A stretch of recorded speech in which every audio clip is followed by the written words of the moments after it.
Order! Order! You are an incorrigible delinquent at times. Behave yourself, man!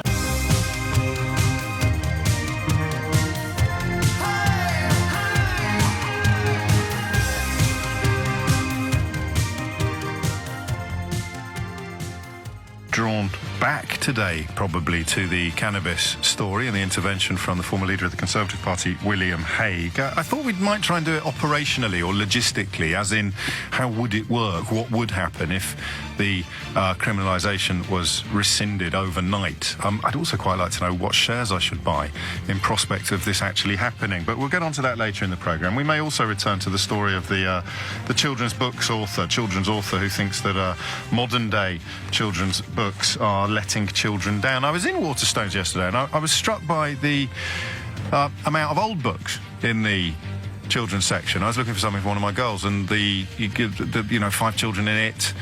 Roald Dahl was there, but also, some of the what you'd call the classics, the Swallows and Amazons and things like that. And it struck me, I don't actually know whether or not things have got markedly worse. But we begin, and I'm going to need your help in keeping my spirits up this morning, because there are days when you wonder whether you've gone a bit nuts. I've reached perhaps a little bit too readily in the past for fascistic comparisons. I remember when Donald Trump was on the stump on the way to getting elected, and somebody sent me that list of checkpoints from the slow descent into fascism, and we were ticking them off accurately, but I did feel afterwards that we'd possibly got a bit carried away.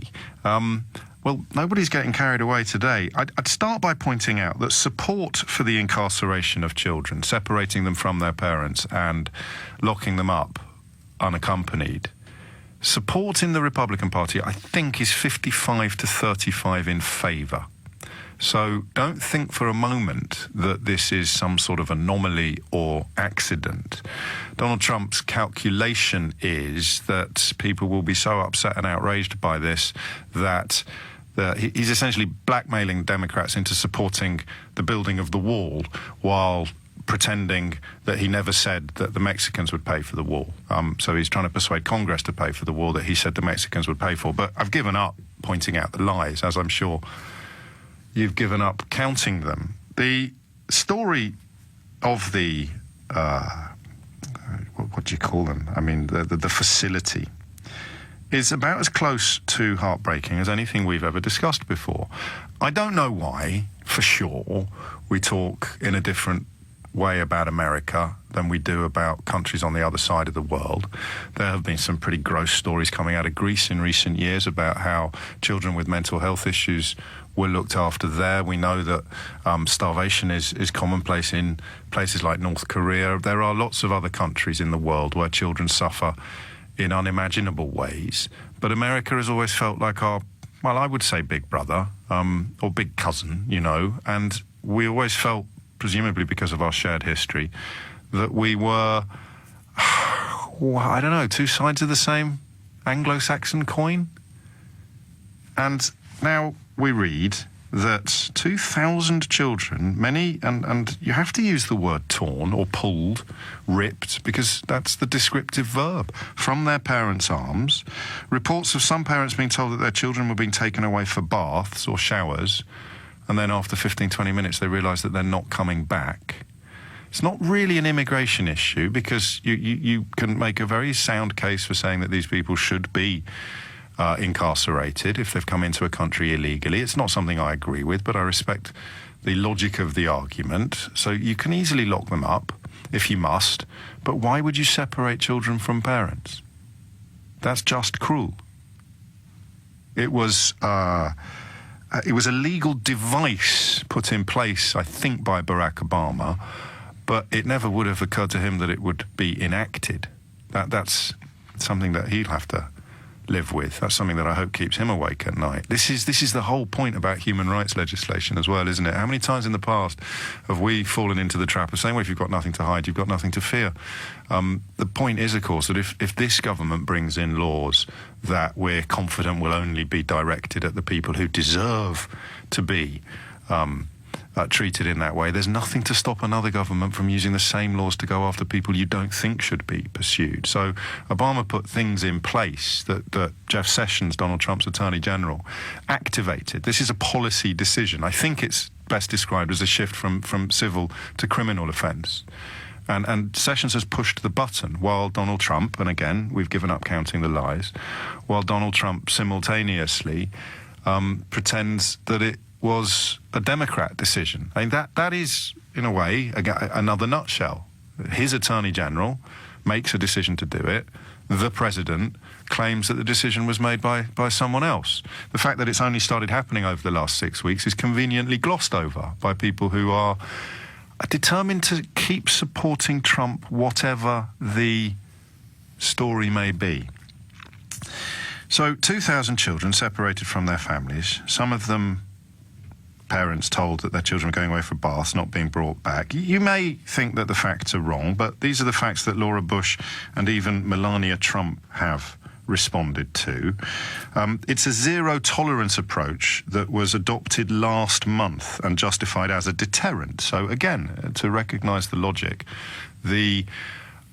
is that if the message gets back to Guatemala that you will have your children torn from you and you may never see them again, then you won't try to get into America. So there's the logic. That's, I suppose, something that you can get your head around if you don't have a concept of humanity. If you see people as, I don't know, somehow less than cattle, that's how the deterrent works. Trump continues to insist that the matter is out of his hands, which is a barefaced lie.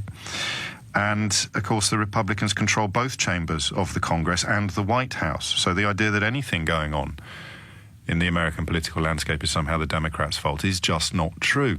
But I genuinely think we've now reached a point where I'm wasting my breath saying stuff like that. Admittedly, we're not in America, but there'll be plenty of people here cheering along or sort of closing their eyes and pretending it's not happening.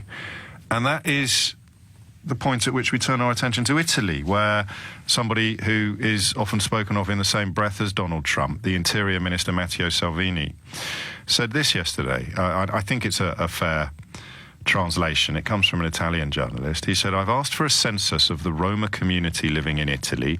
The irregular ones will be deported." Again, I suppose, according to the strict letters of law and logic, you could muster up support for that. But then he adds, "However, we'll have to keep the Romas with Italian citizenship, unfortunately."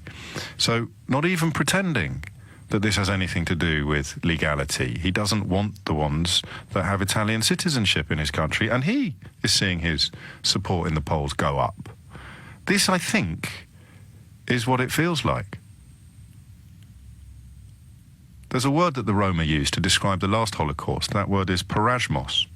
And the reason that they use that word in part is because as a percentage of the total population, the Roma community, the international Roma community, lost more of its souls during the Holocaust than even the Jewish people did.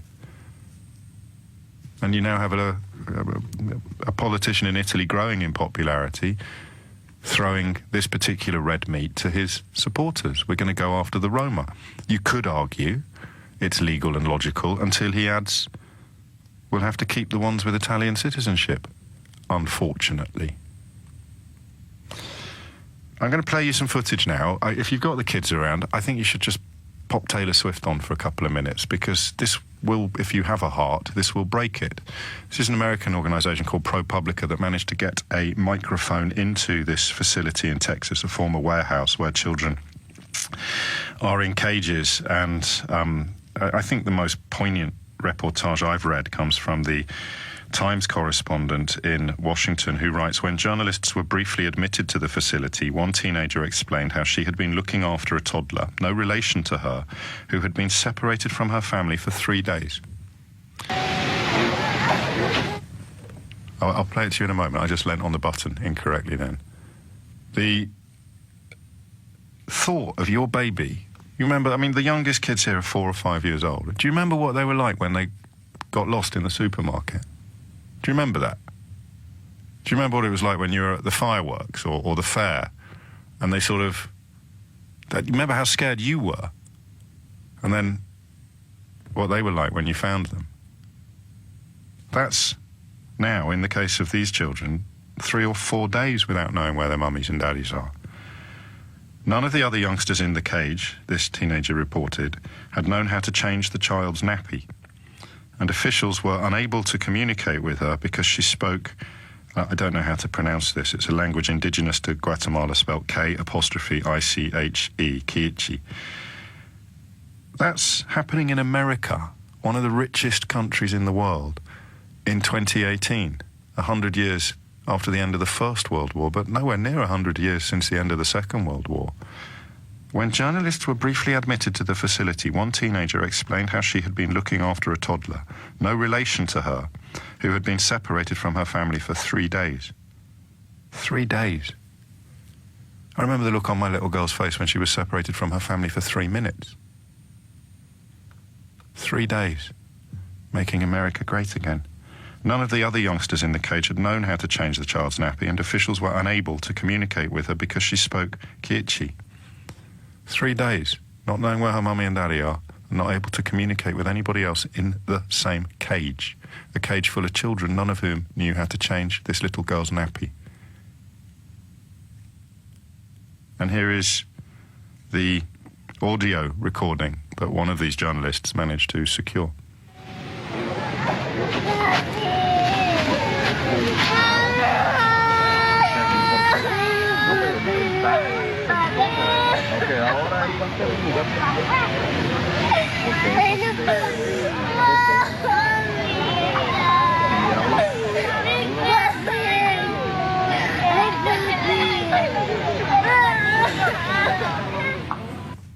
I don't want to have a conversation today about two sides of an argument. If you're cool with this, I think you're disgusting. I'll fight for your children not to be treated like that, whoever you are, wherever you are, and whatever you do. But I don't want to talk to you today. If you think this is fine, if you think this is okay, if you're the kind of person who, if you're in America, would be ticking the box in support of this policy, I think you're vile. I think you're the reason why Holocausts happen. But I promise you that if ever it were your children in this kind of situation, I'd be speaking up for them as well. What I'd like to do is have a conversation about how we've ended up in this place. How have we in Britain ended up so closely allied to a country that is doing that to babies? And how, in your mind, can you explain how anyone could feel differently from how you feel now? How could anybody feel anything other than abject revulsion and profound disgust and heartbreaking pity? 0345 6060973. How has this happened? And sometimes it's glib, sometimes it's bang on the money, sometimes it's uncomfortable, but we can usually work out what motivates people to do things that other people find really bad, vile, disgusting. You can understand how some people can be persuaded that immigration is the reason why they don't get paid enough money. That's not, it doesn't make you evil. But how can anybody approve of locking children up in cages without seeing their parents for 3 or 4 days? And we're inviting the man responsible for this policy to meet the Queen next month. I hope I'm wrong. I hope I'm overreacting. I hope I'm being a little bit silly and melodramatic. But I just have a sense that something has shifted in the West now that is going to take generations to shift back. And I wonder whether it's because the Second World War isn't really in proper living memory anymore. See, I met Alf Dubs the other day, and he came over on the kinder transport, but like all the other kinder transport children, he was really, really young. He wouldn't really have known what was going on around him. You can read the history books, but it would have been his parents that could have told him where the signs were. And speaking of the signs, this is a tweet from a gentleman called Daniel Siradsky, an American who was involved in Bernie Sanders' campaign, a Jewish American. He writes, "My mother's father was in Auschwitz. Her mother was in the Warsaw Ghetto and then Bergen-Belsen. My father's father was in Chelmno and his mother was in Stutthof. My father was born in a displaced persons camp in Landsberg. When we tell you this is how it all began, believe us." I don't want to. Yeah. Jamie's in Chester. Jamie, what's going on? Hi, James. I think the reason why we reached this point, or at least one of the major reasons, is that the rhetoric and narrative of the last few years has been to dehumanize immigrants and refugees. You remember a few years ago the picture of the boy on the beach? Yes, Aylan Kurdi. Yeah. As soon as that happened, everybody saw their own child on that beach. Not everybody. Not everybody. It became very, very real for a lot of people who hadn't considered the human element of this. And I think this story's done exactly the same thing. You see the children in cages, you see the children being separated from their parents. Yes, but the Aylan Kurdi, don't forget that Italy and Malta turned away a refugee boat last week, so it didn't change anything, did it? It briefly gave us pause. No, go on, sorry. Because the whole point is it doesn't change anything, because in between people forget. And it's only these moments where you see these videos and these pictures that it brings it home. But in a week, people will have forgotten about this. And that's the problem, because it doesn't stop. These things carry on happening. The refugee crisis is still happening. People are still fleeing their homes. Usually, in the case of European refugees, they're fleeing countries that we've bombed. Yeah, well, actually, interestingly enough, I had a conversation with my nan about Syrian refugees where she asked me about them, and I made the point to her that these aren't economic migrants. These are people who live middle-class lives as accountants and doctors and nurses in cities just as we do, and then those cities were destroyed and they had to run. But you're being very generous, I think, because you could bombard me with newspaper columns and xenophobic rhetoric and speeches, but I'd never be comfortable with this, even if it was the children of the people who support it suddenly on the receiving end of this treatment. You and I would never be comfortable with this. What is the difference between the 55% of Republicans who support this policy and the 35% of Republicans who don't? Well, it's because the dehumanization of it means that you can shift the focus on the issue and what's important to something else. So instead of looking at the way that human beings and children are being treated, you can shift it to the effect it's having on your lives. So the effect it's having on your job, your wages, your country, protecting your borders. You can do that because you shift the focus away from the plight of other human beings. I think that's the reason why people still support it, because outside of these moments, the important element of this is not the plight of the human beings that are being treated in this way. They allow it to be the focus on their own lives and justify it in that way. And how would the lives of an average American be improved, even if this were to act as some sort of deterrent and it stopped the migration of extremely poor people to come to America to pump gas and wash cars and bus tables and wash dishes? How does that improve the life of the average Donald Trump supporter? Well, we know that it wouldn't. Do we? That's the whole.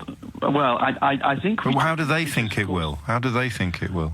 Well, because they fear what Donald Trump says. So what Donald Trump said this morning or yesterday, when he said that if this doesn't happen, they become like Germany. Now, of course, the problems that he... But he knows that's a lie. Germany's just recorded its lowest crime figures since 1992, and yet he uses the example of a non-existent Germany to justify a policy that he simultaneously claims isn't his. I mean, this is... It's layer upon layer upon layer of evil and deception. And what I'm trying to understand is why people choose not to see it. What do they get in return, Jamie? Actually, I should allow people onto the programme today. What do you get in return for this? That's a question I can't immediately answer. Comfort, a degree of comfort that things are being done to protect you. From babies? Well, from financial pressures and the other difficulties that you think migration might bring. And that's literally off the top of my head. I'm really not sure. Well, that is a question that we'll leave hanging. Thank you, mate. Love to you, Nan. What do they get in return? The people that like this. What is what's the thing that you can hold your nose in return for? Because surely nobody actively welcomes this. Everybody would say, "Oh, it's a real shame it's happening," but it has to happen because. 0345 6060 973 is the number that you see, that you need.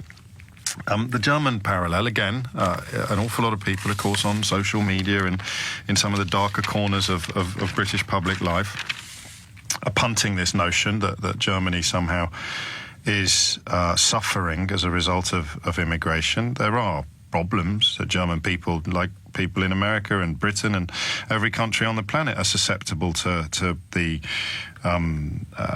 suggestion that immigration is ruining their country. But crime figures released last month showed that offences were at their lowest level since 1992.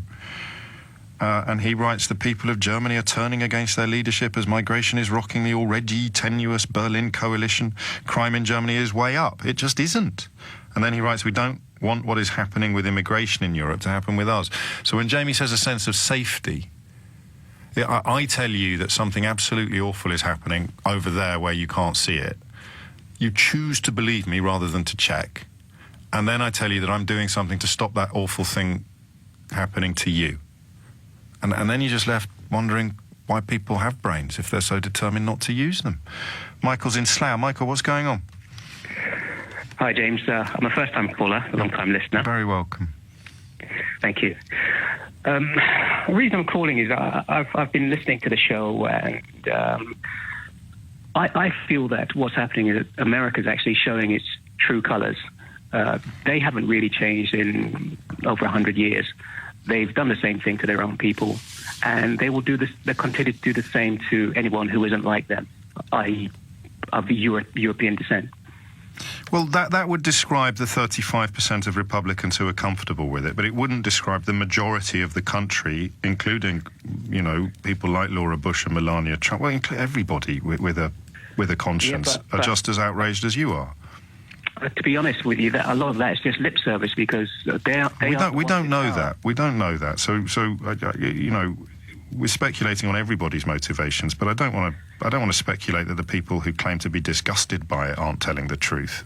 What do the people who are open about not being disgusted by it? What do they get out of it, Michael? What do you think what's the payoff?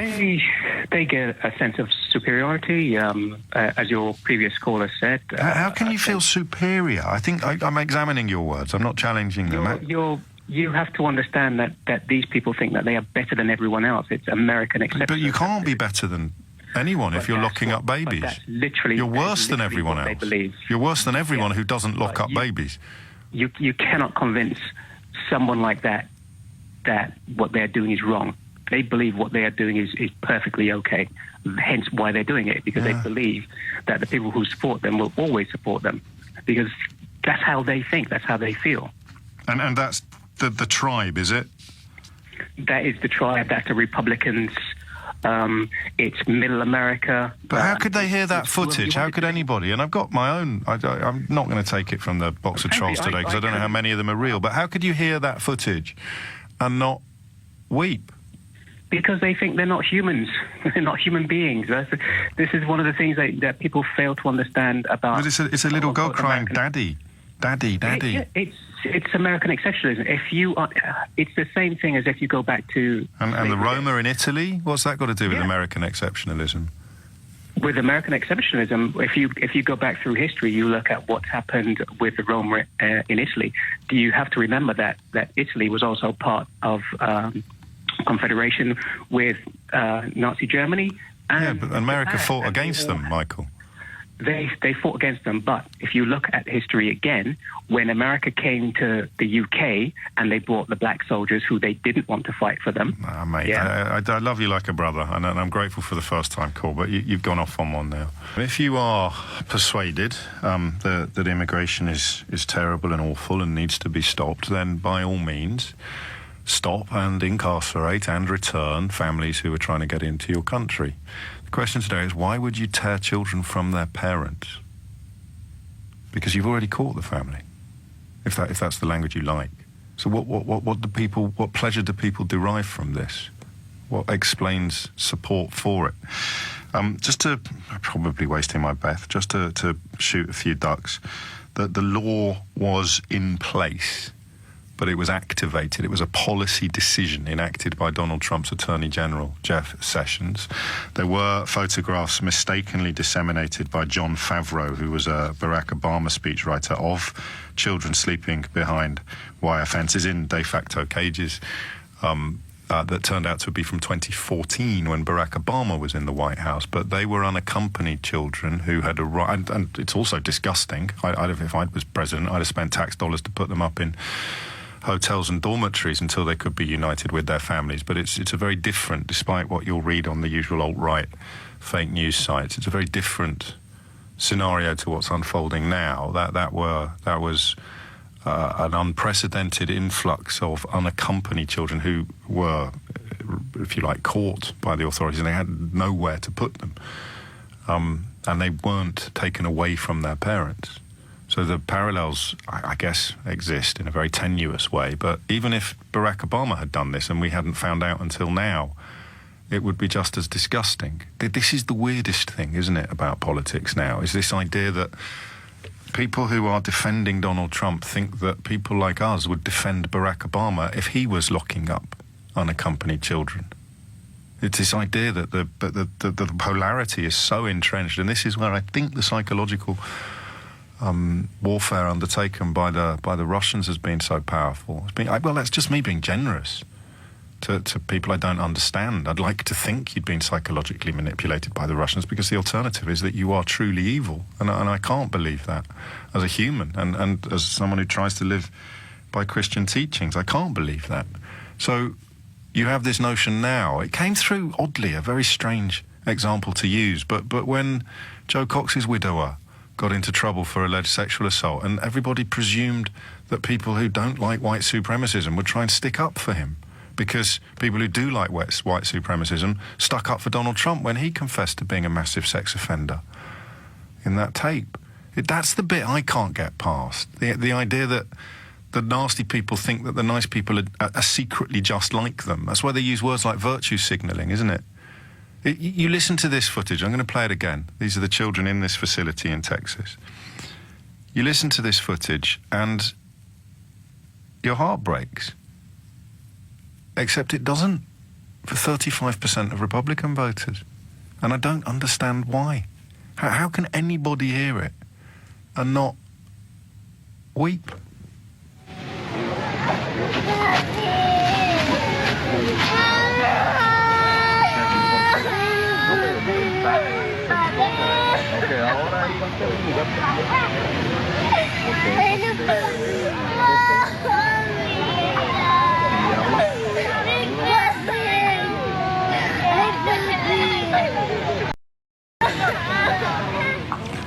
.38 is the time, and the Italian Interior Minister, Salvini, has, it's just been announced, is signing ever closer ties with Vladimir Putin.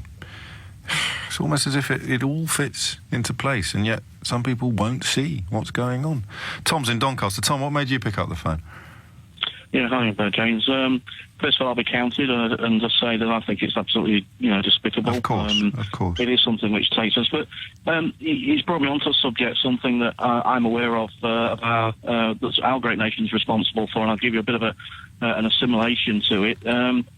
When Turkey invaded Cyprus, people may be aware that Cyprus does have a sovereign base area. In fact, it has two, so it's British territory. Right. So when Cyprus was invaded by Turkey, and there was obviously, you're aware, the war in Cyprus.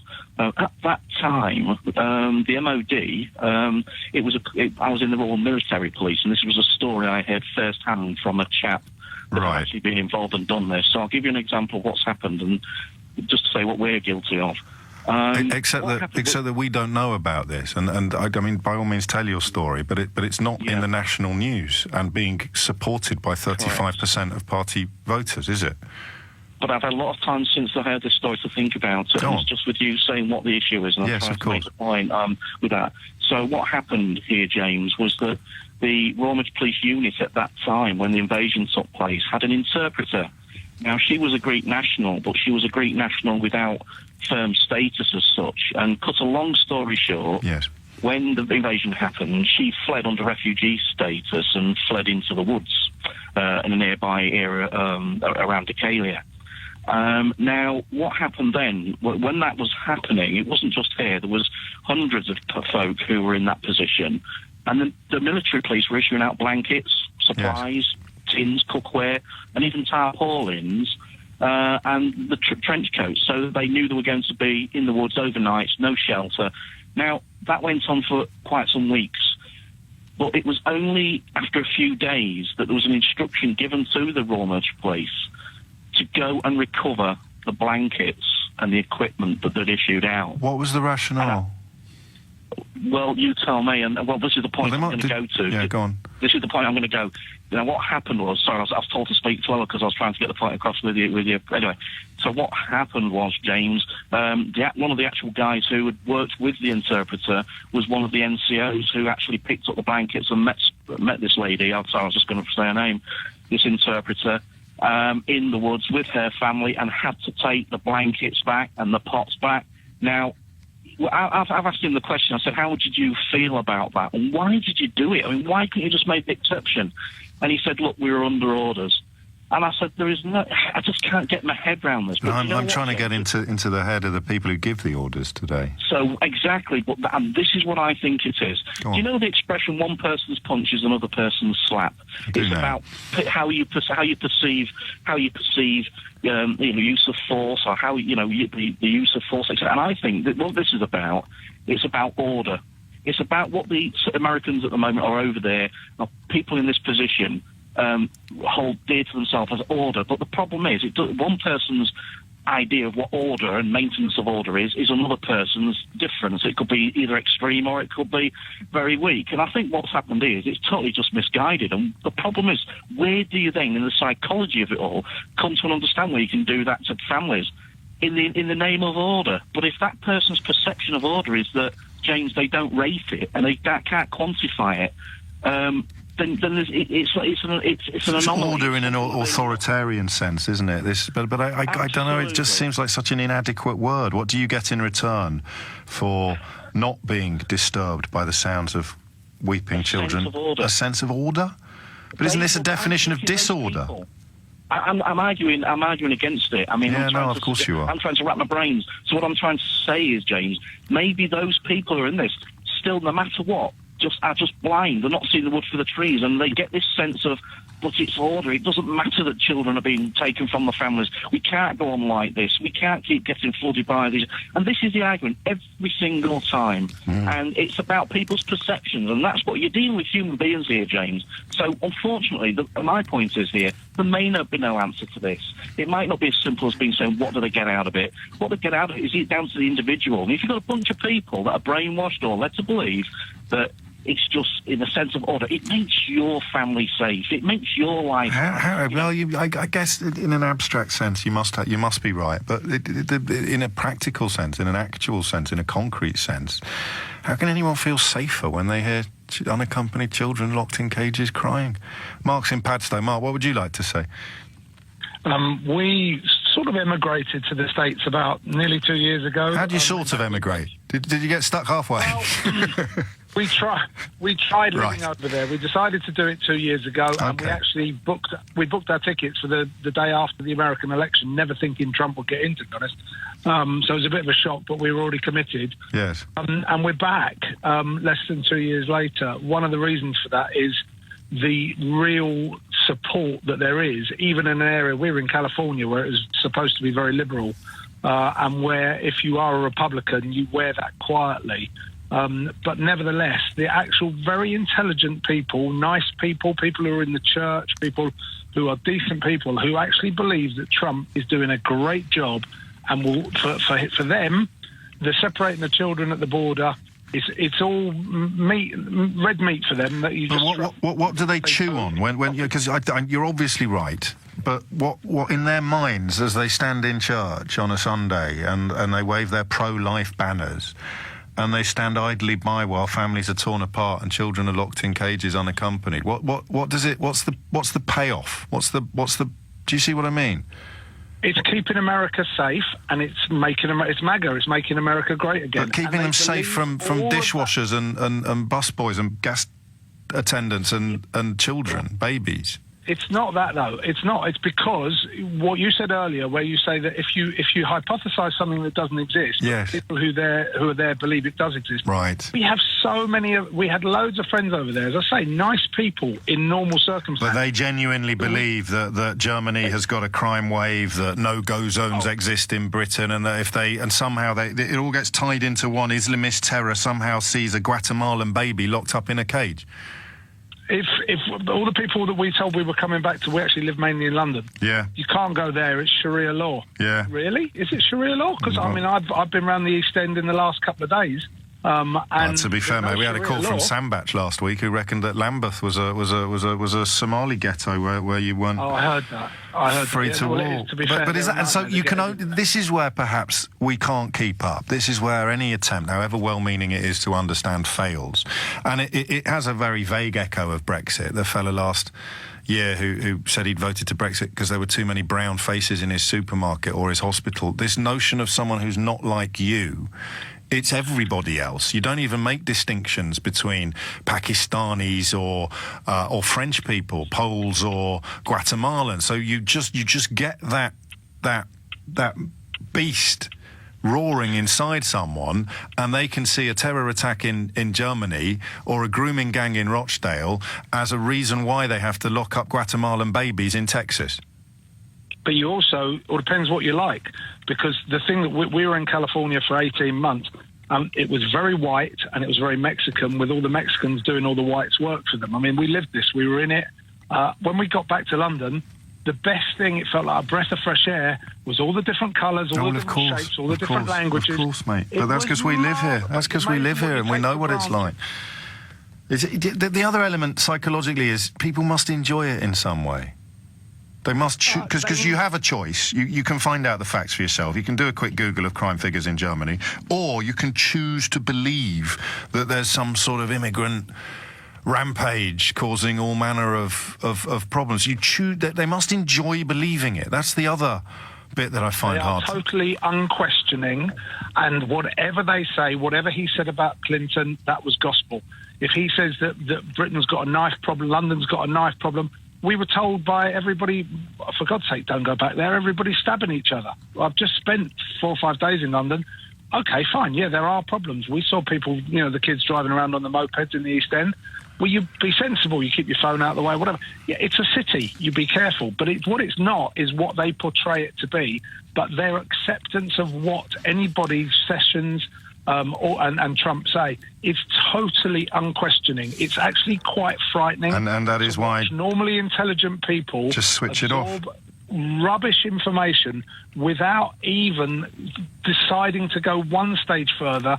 In the days before the internet, fine. Maybe it was hard to find out. It's not now, but they don't bother because they don't want to. They want to. The internet's oddly made it worse because you can, as we've discovered with the Cambridge Analytica stuff, you can sort of tailor your feed. You can have an unleavened diet of nonsense. Infowars being a very good example. They no doubt are punting out stuff about how this is all Obama's fault and yada yada bing bing, white genocide.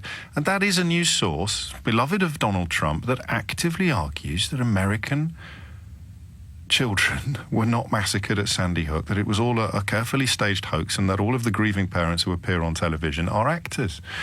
And then you had on Fox News this Ann Coulter woman claiming that the children in these facilities are actors. It's the desire to believe it. I can understand a lack of intelligence or a lack of enlightenment or even a lack of time. Maybe you just haven't got time to find out for yourself. But why would you choose to believe the worst of people? Yeah. Unless you are the worst of people. Obviously, it's not true that Barack Obama did this as well. It is true that one of his former speechwriters tweeted photographs of... I'm just addressing the alt-right propaganda now directly, for what it's worth, because if you're buying into that kind of stuff, I'm probably wasting my breath. It is true that one of his former speechwriters called John Favreau tweeted photographs of children being kept in a facility that turned out to be from 2014, at which point he deleted his tweet because it became inaccurate at the point it emerged. It came from 2014, and he's been at pains to explain the mistake that he made. But those children were not taken from their parents. They were being held until they could be reunited with their families. But they were being held in circumstances and conditions that I find utterly wrong and repellent, and that is something that Barack Obama has to live with. But let's pretend, for the sake of conversing with the neo-fascist contingency, let's pretend Barack Obama did do exactly the same thing as Donald Trump, that he did preside over a policy that is only 6 weeks old, but let's pretend that it's 6 years old. It's still disgusting, guys. It doesn't change. The moral value of it doesn't change according to the identity of the person who has done it. But there, in a nutshell, is the alt-right belief.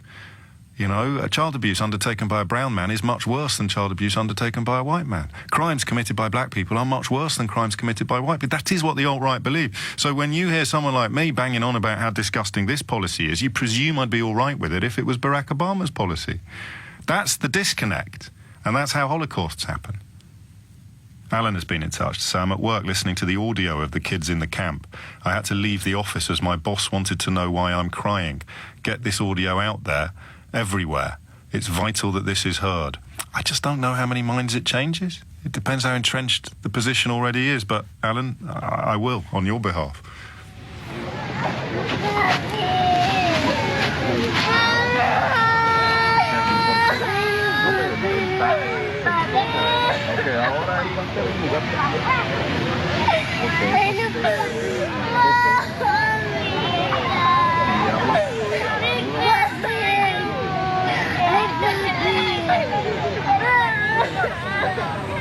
And then, of course, this from Daniel Siradsky. My mother's father was in Auschwitz, her mother was in the Warsaw Ghetto, and then Bergen-Belsen. My father's father was in Chelmno, and his mother was in Stutthof. My father was born in a displaced persons camp in Landsberg. When we tell you this is how it all began, believe us. Tricia is in Bishop Stortford. Tricia, what would you like to say? Oh, hi there, James. I'm Hi, a Tricia. little bit nervous. Oh, don't be silly. It's only me. I know, that's what I'm nervous about, because I know you don't agree with what I'm going to say. Go on, then. Okay, I'm going to play the devil's advocate. No, don't. Just tell me what you think. A devil's advocate means you're pretending to believe something for the sake of a debate. Tell me what you think. Well, I'm going to play the devil's advocate. That's the way I see it. So you're not going to tell me what you actually believe, then? Yeah, I'm going to tell you my perspective. Yeah, on good. it. Okay. If I had a baby and I got in a boat, because I quite fancy going to Australia or New Zealand, and I travelled across various oceans to get there, and then when I arrived, the authorities of that country thought I'd been highly irresponsible and put my child at risk because I'm illegally trying to enter a country. I'm just wondering if that's possibly the way the Americans see it, because at the end of the day, these are people that are illegally trying to enter the country. It's an illegal thing they're trying to do, and they are putting their children at risk by doing it. I travelled extensively. At risk of what? Well, because they're putting their children in a very dangerous position. Why do you think they do it, Tricia?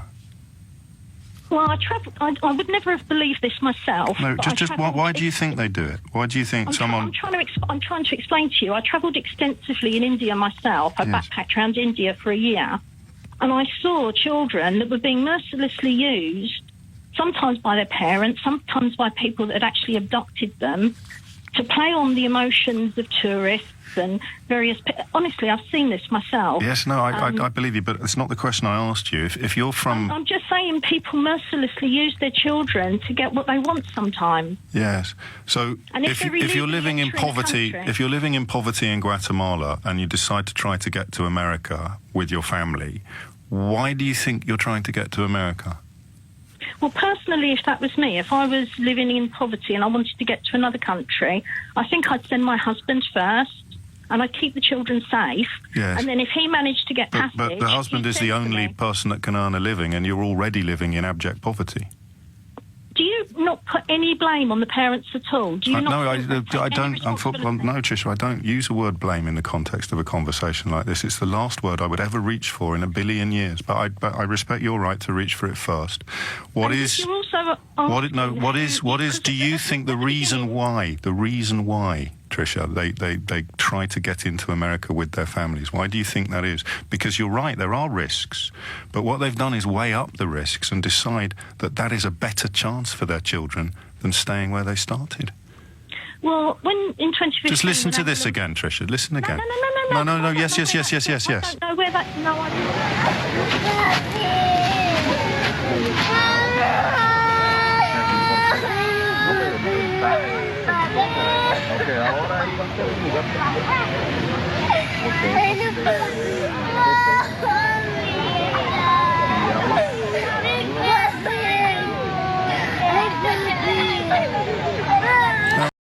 babies in nappies that have been separated from their mums and dads for 3 or 4 days. Some of them are teenagers with perfect English. So just imagine one of them was here now, and you, using your experiences of backpacking in India, explain to them why they're in that cage. We were just on holiday and we were talking to some Americans. You're talking to a teenage Guatemalan now. Go on. I'm trying to answer the question. We were on holiday. We were talking to some Americans that were Trump supporters, and they were basically saying that many of their friends are having to do 4 jobs because after Obama... I thought the immigrants took all the jobs. Well, this is why they're saying they want the borders closed, because they're saying people can't get full-time work. They've got 4 jobs. No, they won't give them a full-time job. They've got to do 4 separate jobs. So just explain to that Guatemalan teenager why they're in a cage. Using your experiences of backpacking in India. I think there's children in this country the Americans are more concerned about. They mentioned the Charlie Gard case, the Alfie Evans case. Yes, but that's all the alt-right propaganda that's designed to make Americans reject socialised healthcare because they don't want rich people, don't want poor people getting treated. But talk again to that. Tricia, this isn't an argument. Just explain to that, using your experiences of backpacking in India, explain to that Guatemalan teenager why they're locked in a cage with 2,000 4-year-olds. You don't let people explain unless it's what you want to hear. No, I want to hear your answer. Charlie Gard has got nothing to do with that Guatemalan teenager. Because children in this country are treated terribly. And the perception from America is that... OK, so you're telling a Guatemalan teenager that they're in a cage because people in Britain are treated terribly? I'm telling the Guatemalan teenager that their parents should not have brought them into a country illegally. But it's better than where they came from. The risks they've run. You don't know that. So why do you think they've done it then, Tricia? Because there's a globalist agenda. George Soros is funding a lot of it to get rid of all the borders. You know that as well as I do. I know one thing, Tricia, and I honestly, if you had a brain cell, my love, it would die of loneliness. It's 1 minute after 11. You're listening to James O'Brien on LBC, and there it is. You see, that's how it happens. That's how you can listen to that wailing and that weeping, and then log on to InfoWars or Breitbart or wherever it is, and talk about George Soros. I presume that's what happens with all of them. I suppose we should give Tricia a degree of credit for calling in, but you start asking someone how they can be comfortable or indeed approving of a policy that sees babies ripped from the arms of their parents and locked in cages for 3-4 days without knowing where their mums and dads are. And you just have to keep scratching. You have to keep tugging. You have to move past the nonsense about backpacking in India and the absolute cobblers about meeting Americans on holiday and all of this rubbish. And you have to keep pushing, and then it comes out. It's a globalist agenda funded by George Soros, designed to create a borderless world, and you know that as well as I do. And where does that line come from? The same people that would tell you the Sandy Hook massacre was a hoax. And yet we sit here for hours and hours and hours trying to work out how anyone could willingly choose to be so deluded. And I think the answer must be that it is somehow comforting.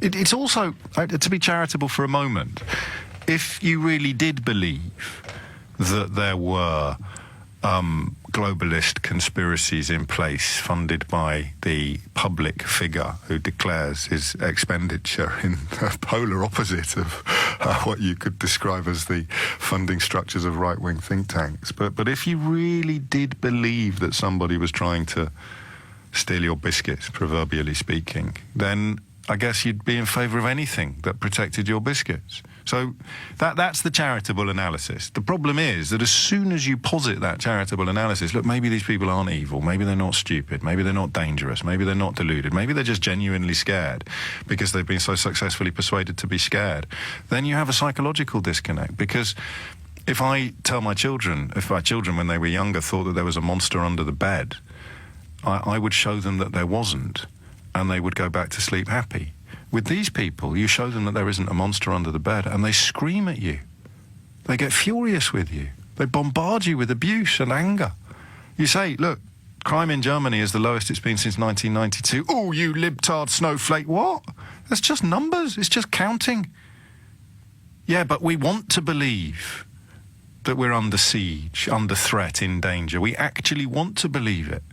And people like Donald Trump throughout history, Donald Trump doesn't care. How many illegal immigrants do you think he's had working on his building sites and in the kitchens of his clubs over the years? You'd struggle to count them. He doesn't care about any of this. He just knows how to play people. He knows how to play upon the worst of people. And what does he get out of it? Well, a carte blanche. A carte blanche to enrich himself. Or at least for his family to enrich themselves. So obvious. You sometimes wonder whether... Well, you don't, do you? You just remember the tale of the Emperor's new clothes. Nazarine's in Enfield. We'll stay with this for a little bit longer, although I'm not quite sure how much more my soul can take. Nazarine, what would you like to say? Well, the last caller just proved what I thought. History is repeating itself. No one's taking any notice. Donald Trump is playing on people's fears like Hitler did, like other dictators did. Did Hitler talk about globalist conspiracies? And it's working because it's not just. I mean, in London, I was born here. In London, you can hear little comments like that being voiced. I know, and you wouldn't before. I'm all for free speech and freedom of thought and everything like that, but it wasn't spoken. It wasn't said out loud. But now the right wing think they can say anything, and it's acceptable. Foreigners are to blame for this, Muslims are blamed for that. Sadiq Khan, it's a disgrace because to have a Muslim mayor... But also, remember, on a different day, they're the people that say Muslims have to integrate. They don't integrate. I'd be all right with them if they just integrated. Yeah, well, he's been elected mayor of the capital city. You don't get much more integrated than... Yeah, but I didn't mean that kind of integration. I meant... Yeah, well, even some of my own friends, if I call them friends, have said, well, why do you have to dress with a cloth on your head? You could just assimilate. Yes. Would they ask Mother Teresa that question, do you think? No. It's because we're perceived as different. And why is it? What's wrong with me then? Why don't I get this? I've tried it sometimes. I've tried to feel what the impulse must be like. If you're in a queue and someone pushes in front of you and they seem to have a foreign accent, I can just about understand why that would make me angrier than someone who had the same accent than me, because I'd think I've got more right to be in this queue than you.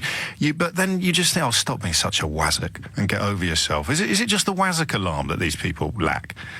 No, because these are intelligent people. These are not people. I'm speaking about people who are not, for want of a better word, dense in their minds.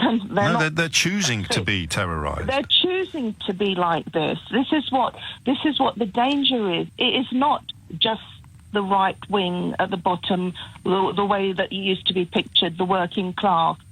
Though I don't believe in the class system, but it's not.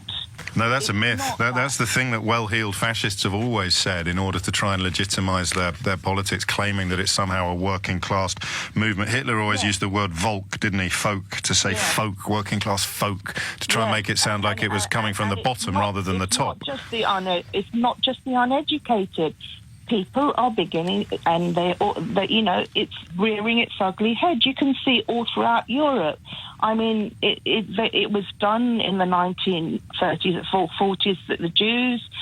It's being done now. At the moment, if you look different, you're a danger, and they can't perceive that maybe you're the same underneath, that you're human, that you have children just like them, and you bleed when they bleed, and you cry when they cry.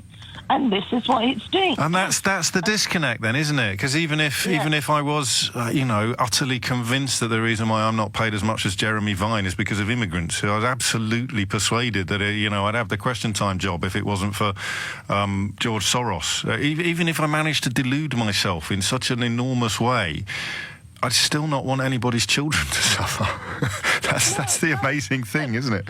Yes, but James, I would never... I'm a Muslim lady who covers. I cried when you played that. That's what I would once have called normal, but I'm not sure that's the right word anymore. It's not like that anymore. That's why people are dehumanised. And what do they get out of it, Nazarine? What does Trisha get out of believing? Some people, I don't want to generalise, some people perceive you as a different species. Yes, but what do they get? What does she get out of believing such utter codswallop? Does it just make her feel safer? Someone is sticking up for me. Safer, and it feeds into that opinion. I convince you that dragons exist, and then I cast myself as the dragon slayer. I can charge you a fortune. I know there's no things as dragons, but the more people believe that they're... You're blinded by hate, then. You're blinded by hate, because for her, dragons. For her not to be... For the person coming over here. Question, not to be moved by what... It just shows you that it's like, if you see something happen in this country, if the James Bulger, like, that was like, I cried so much, things like that. Yes, of course. And you, if you see the same thing, like children bombed in Syria, or the Palestinian children, or anywhere in the world, do we feel the same? And I'm classing me in there as well. Do we feel the same? Normally, we should, because we're all people. But then the history of humanity tells us that you can never make a serious profit unless you can persuade people to hate on each other. Wars are historically the biggest opportunities, I guess, to make money out of innocent people. And was it Tolstoy or Balzac? I can never remember. Behind every great fortune there is a great crime. And we sit here with our consciences, our pathetic, mealy-mouthed consciences, whether you're right-wing or left-wing. If you've got a conscience, I'm talking about you, I'm talking about us. And I guess, ultimately, you reach a point where you just have to conclude that some people don't. I don't understand how else you could listen to that stuff. How else you could listen to it, read it, hear it, without just imagining it was your baby. Imagining that look on, or remembering the look on your 4-year-old's face when she thought she'd lost you for 3 minutes. Now imagine her locked in a cage with hundreds of other kids, not having seen their parents for 3 or 4 days, and not knowing where they are. And then coming off the back of that experience and shouting, "Make America Great Again," or "Down with George Soros." Why do I do this? Because I know people fundamentally are decent. And I know the longer we bat at this particular issue, and the longer we talk about it and dance around it, the longer we dig in to the warped, perverted, brainwashed mindset of people like Tricia, then other people who've been led down the same path will have the light bulb moment, and they'll just go, God, what the hell has happened to me? I'm comfortable with the idea of children being torn from the arms of their mothers because of some invented crime statistics from Germany or Sweden. I'm better than this, you will say, eventually. I'm better than this. I'm not going to let these people turn me into that again. And then, of course, you come back to me and say, well, you're very optimistic, James.